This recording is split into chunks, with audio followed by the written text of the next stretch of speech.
Andrei lived with a quiet heaviness that never seemed to leave him.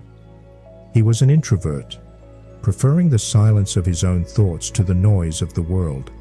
But those thoughts had turned against him.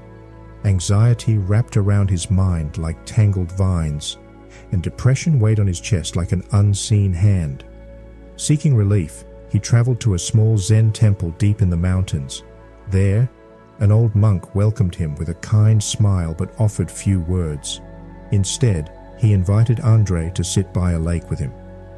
For days, they sat in silence. The monk never asked about Andrei's pain, never pushed him to speak. Instead, he simply existed beside him, as calm as the water before them. One evening, as the sun cast golden ripples across the lake, the monk pointed to a small wooden boat floating in the distance. "Andrei," he said, "imagine you are rowing across this lake. The waters are peaceful, and you are alone with your thoughts." Andrei nodded, picturing it in his mind. "Now, imagine another boat appears, drifting towards you. But there is no one in it. It is empty, carried by the wind."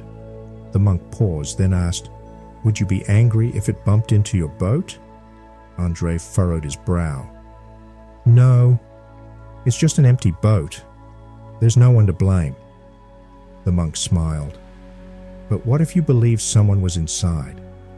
What if you thought they were steering carelessly, not watching where they were going?" Andrei sighed. "Then I'd probably be upset." The monk nodded.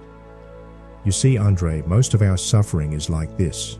The world bumps into us, circumstances, thoughts, feelings, and we take it personally. We believe there is someone to blame, even if that someone is ourselves.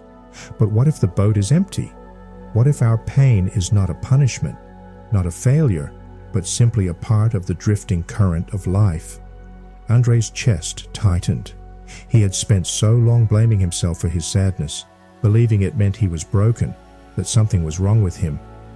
But what if it was just an empty boat? Not his fault, not something to fight, just something passing through. He exhaled, feeling the weight in his chest shift, if only slightly. That night, as he lay in his small room at the temple, he listened to the wind rustling through the trees. His pain was still there, his worries still whispered. But for the first time, he wondered if he could stop fighting them, if he could let them drift, like an empty boat on a vast and open lake. And maybe, just maybe, he would find peace.